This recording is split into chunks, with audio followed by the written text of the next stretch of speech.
Hello everyone and welcome to the latest video on Friedrich 1987. Today we're going to do a new video which is called Collection Focus, and this is sort of focusing in on collections I've already completed, or at least completed for now. I think a lot of you agree a collection's never fully finished. There can always be new models come out or new rules come out that make something a lot better than it was, something you kind of wanted anyway but you ended up not having. But you're a painter or a builder, you like converting and great new models come out for it, or you're a very competitive gamer and points get jigged and all of a sudden you're like, ooh, that could fit really nicely. Obviously we've got a lot of that going on with 8th at the moment. So I will do list analysis in the future for these armies. When I start doing battle reports, I'll sit down and go, this is my 2,000 point list for 8th edition, this is what I'm going to be using. But for now, it's just more of a complete collection review. A lot of these armies are around 2,000 points because that's what I used in 7th, but obviously with 8th moving around, especially for this army I'm about to show you now, because it's got a lot of vehicles. Obviously the vehicles are a lot more expensive now, so it may well be that these are over 2,000 and I'll have to cut down, or even add, it might go up, so we will see what happens. So the first time I'm going to show you in this series is my Iron Warrior army. Brief history on the Iron Warriors. So I love the Iron Warriors, I love the chevrons, I love their history ally, Perturabo, their Primarch. They are a 40k version, not a 30k version.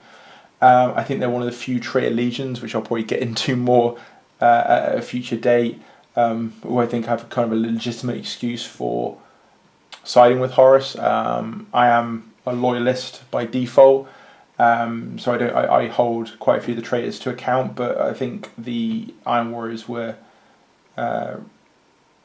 very hard done by. They toughed it out, they did all the worst fights, they got the least glory, the least recognition. Perturabo was pretty much ignored by most, so you can understand why Horus saying, you'll be my main man, I'll always stand by you, I'll never demean you, I'll never say you did anything wrong. You can see how and how warriors will take over the galaxy rather than bureaucrats, which Perturabo I think would find attractive. You can see why he sided with Horus to a large extent. So the character who leads my army is called Huron Ironhearts, because I used the Huron Blackheart model, but I thought I'd call him Huron Ironhearts just to make him a bit more of an Iron Warrior. It's his 12th Grand Company. The only reason I chose 12th is because 12 is my favourite number, so I thought, why not? There were obviously thousands and certainly hundreds of them, so why not go for the 12th Grand Company? I've got a bit more of a detailed background, which I'd go through at some point, but this is more of a model show. So we'll start with HQs. So I've got 3. So this is all my HQs here for my Iron Warriors. So the first one is a Sorcerer. Standard Chaos Sorcerer model. Tried to make him look a bit different, that's why I went for the red cloak, and there's no real chevrons on him. I very much go down the idea that the Iron Warriors don't really like demons, and the warp, they purely use it as a tool, and so the Sorcerer is probably loaned from a different legion, maybe a word bearer, hence the red cloak, but has maybe stuck around for a while, so he's sort of become accepted as part of the Grand Company. Obviously effective in the game as well. Sorcerers are very useful, so he's good for that. I've got a Warpsmith. Love the Warpsmith model, kind of crazy Dr. Octopus model. I think it's great. He's really Iron Warrior based, obviously being a Warpsmith. Looks after all the machines, and we have got a lot of them. So I really like that model, and he often deputizes when I need a cheap secondary HQ to go with the Sorcerer. Huron Ironheart, who is obviously the Huron Blackheart model as we discussed.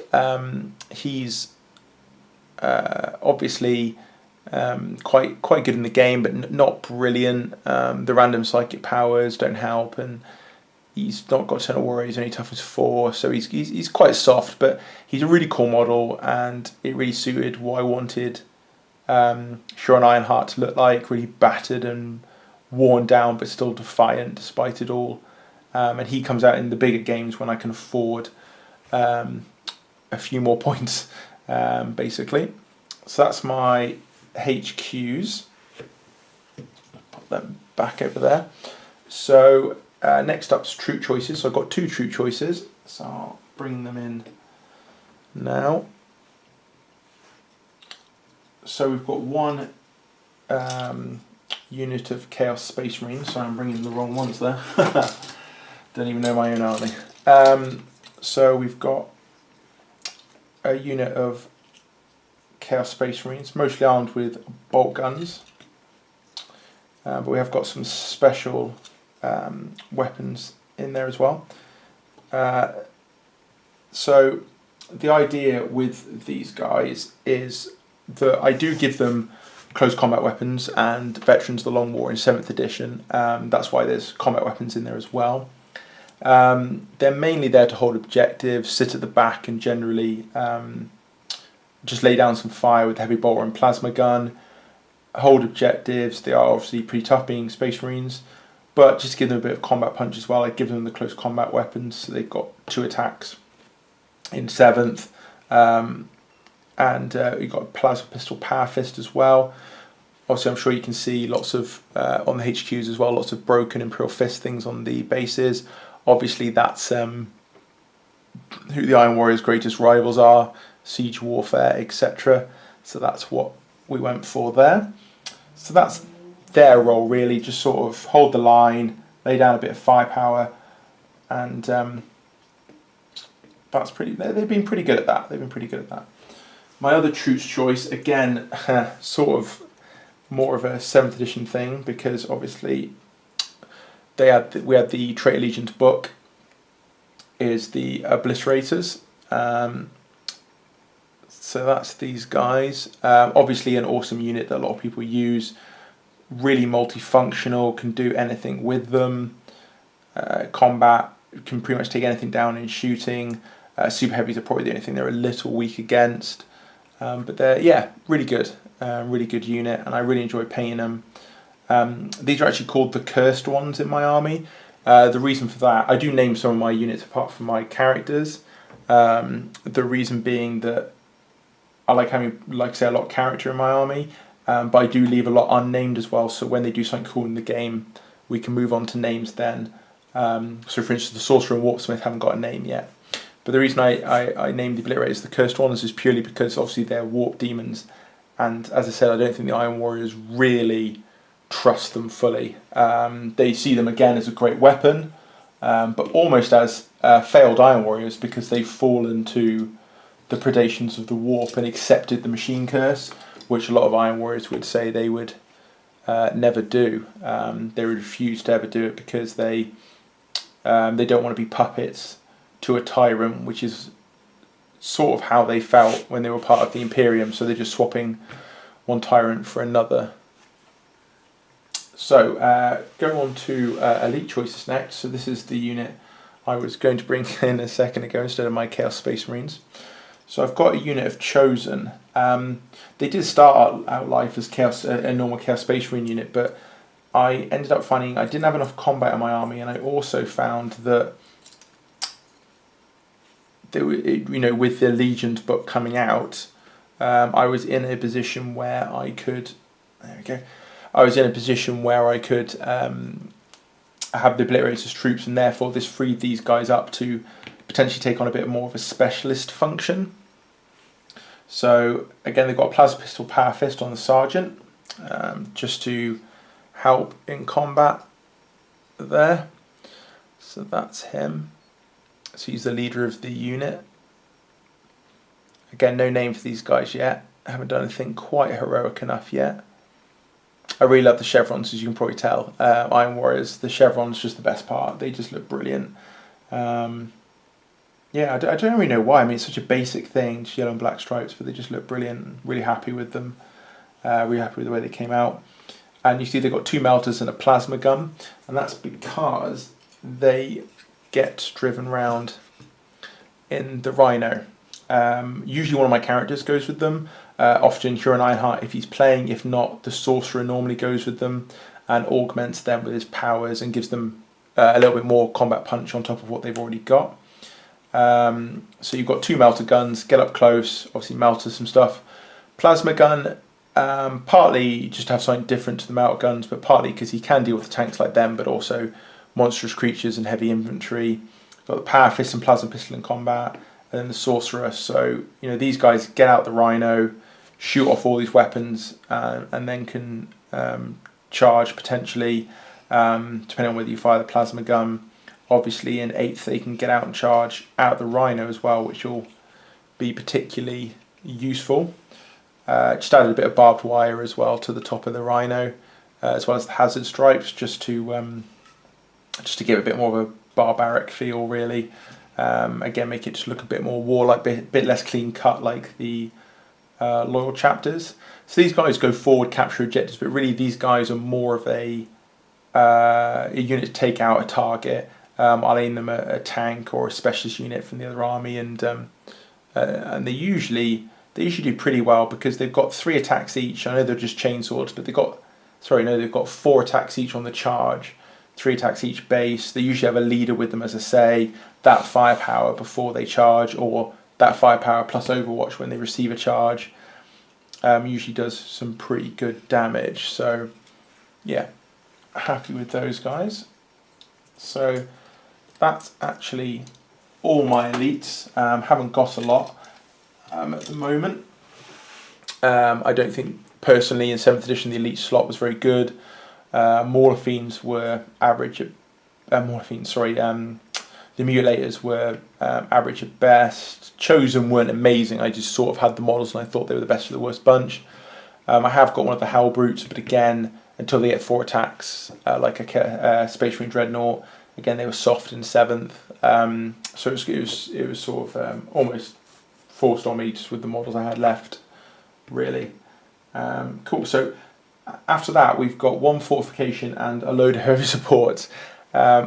Like I said, I love following story when I'm doing my armies, and the Iron Warriors are no exception. So I really wanted an army that summed up the Iron Warriors, and I think what sums up is fortifications, heavy support, demon engines, big guns. That's what the Iron Warriors have always been about. So I've got a few to go through, and again we've got a couple of named titles, which is cool. So the first one is this Predator Annihilator. Again, it's sort of a bit of a maligned unit in some ways in 7th.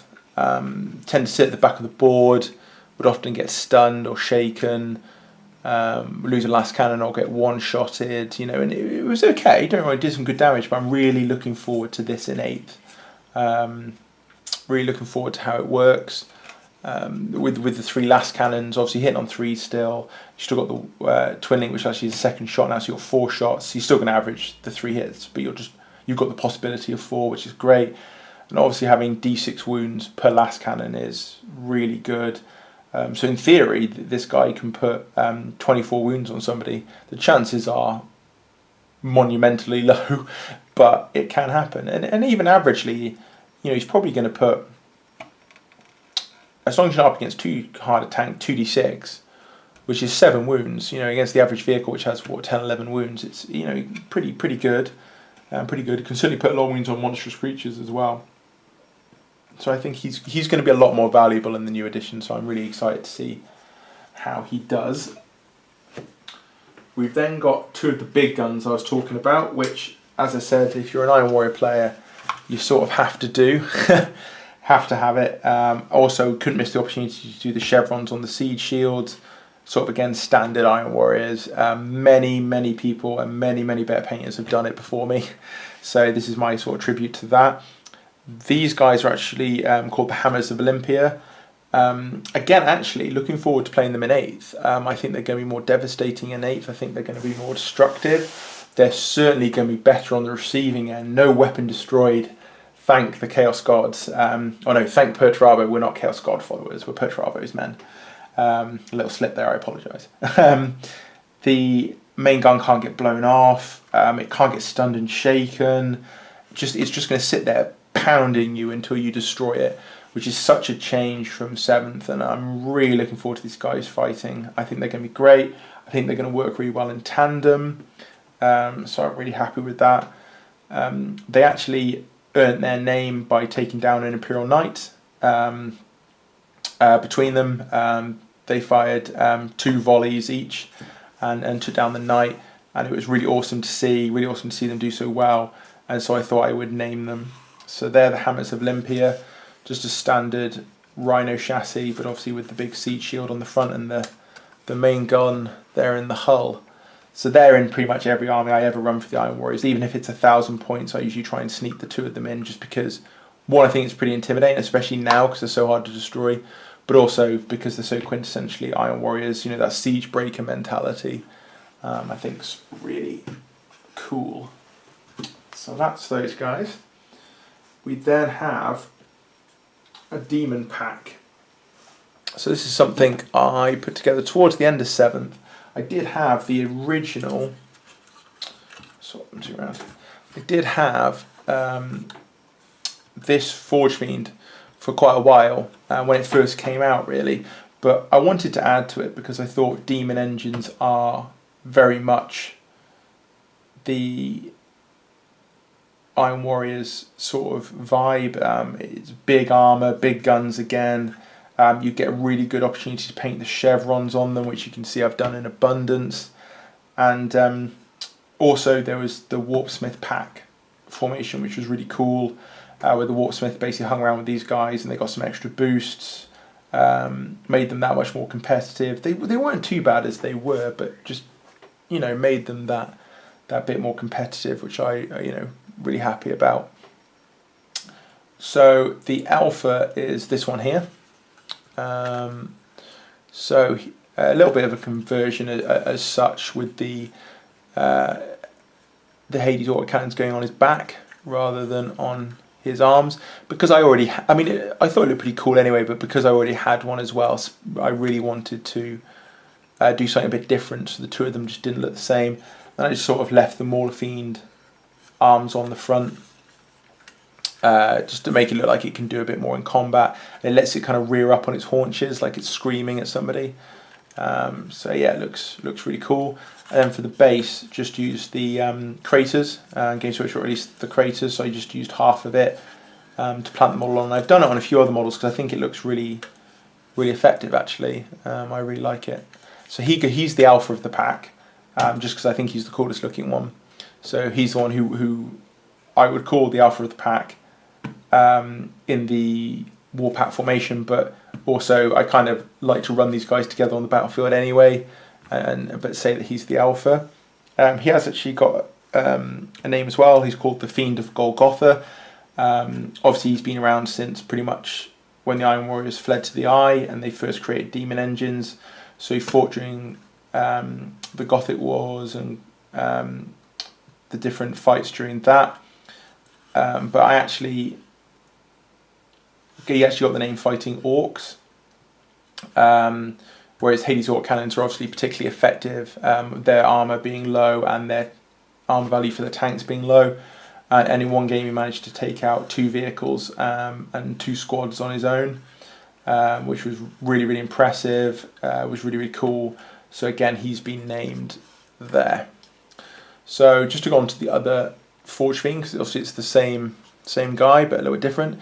So he's got some tentacles actually in his pipes, just like extra demonic growths growing out of the kind of more standard exhausts, just to make it look a bit more freaky. I think that's again sort of the demon engine way. He was the first vehicle I had to go on chevrons on. I'm really proud of that shield on the top. I'm really happy with the way that went. It's still probably the best one actually. And just spread some terrain around his base. So he's the oldest one, and then the next one's the Mauler Fiend. So I've got a combat version. Again, really happy with him. I love the way he's like skulking around this lamppost. The way he looks like he's almost sneaking, despite the fact he's probably like 50 foot tall and weigh 1 billion tons. But he's like sneaking around like a predator, like sort of closing in on his prey. This Space Marine's already become his prey, obviously. He's already dead. So yeah, really pleased with him as well. I think he looks really cool. And again, really looking forward to these guys in the edition, because these guys were a bit more competitive, obviously, in the last edition. And I think this edition they're going to be just as competitive. So that's that war pack of Mauler Fiends and Forge Fiends. So like I say, quintessentially Iron Warrior, exactly sort of what you'd expect from them. And that's why I had to have them in the army. And the final thing I have is just quite basic. It's 1 fortification, and it's one everyone has in their army. Well, I say everyone, that's a bit over the top, but a lot of people have in their army. It's just sort of a standard Aegis defense line. I have obviously got the rest of it. I just thought I'd show a little bit of it, just with the chevrons around the firing slits, and then the Imperial Eagle just sort of corroded away. Because again, I don't really see the Iron Warriors as particular defacers of the Imperium. Again, they hate Imperium, and that's why they take part in the Long War. But they're not word bearers. They're not going to idly just go around defacing things for the sake of it. They're going to do it when they really want to, as a grand symbol. Like when they take over a planet, they might topple the biggest church in the central city to make a point, but they're not going to just do it for the sake of it, unlike Lorgar Zealots. And so I like the idea that the Eagles just sort of corroded away after nobody looking after it, misuse, obviously chaos, corruption seeping in and slowly corroding away the Eagle. So I just thought that was pretty cool. I mainly got the Aegis defense line because I don't have any anti-air, as you may have noticed. I mean, the Forge Fiends aren't too bad because they're strength 8 and they get quite a lot of shots, so they can potentially have a go at it. But really I have no dedicated anti-air, and that's why I got the Aegis. I wanted a fortification for the Iron Warriors because it's, again, an Iron Warrior thing. And I may in the future potentially get a Helldrake for a flyer of my own, but at this point I haven't got one, so it might be something I look forward to in the future. What actually put me off getting the Helldrake in the first place is because everyone had one. Every Chaos Space Marine army you ever saw had a Helldrake, and most had 2. And so I just felt a bit like I don't really want to take that, because although it is quite Iron Warrior and I think it looked amazing with chevrons on it, I didn't really want to have that same unit as so many other people. So that's the whole collection for this collection focus. That's my Iron Warriors, Huron Ironhearts 12th Grand Company. Like I said, it was around 2,000 points. It was probably about 2-3, 2-2 with all the heroes and chosen and everything in the previous edition. I think it'll actually only go higher because the vehicle's going up in points.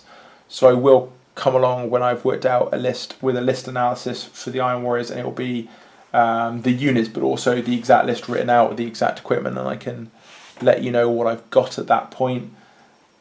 But yeah, I hope you enjoyed this. I'm going to do a few of them. I've got a few armies ready to go, but obviously the Tail Ever Gamer is going to be working on some more armies throughout the year.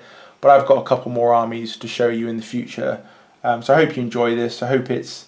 I I like to think my armies are pretty well painted. I know they're not, heavy metal or anything like that, but they're decent, and hopefully they maybe been an inspiration to some people, or given some people ideas or some background ideas, because that's all I really want for them, just to be a sort of an idea really, and just something cool to look at, and just something for you guys to maybe watch while you're painting. I know this is what I do when I paint. I like watching other people's YouTube videos, just to give me some inspiration, just to focus me in on the hobby. So hopefully it might be something like that for you. There will be more coming out. Please comment below what you think of the army. Let me know what you think of the painting and the different choices and the names I've given them. Let me know what you're collecting at the moment. Is there anything like this, or is this giving you any ideas? Please comment if it has given you ideas. That'd be awesome. Please like and subscribe. Help me keep the channel going. I'm trying to pump out as many videos as possible at the moment, but keep the quality up. But obviously the more likes and subscribes, the more I can do that. So thank you very much for watching, guys, and I will talk to you all next time.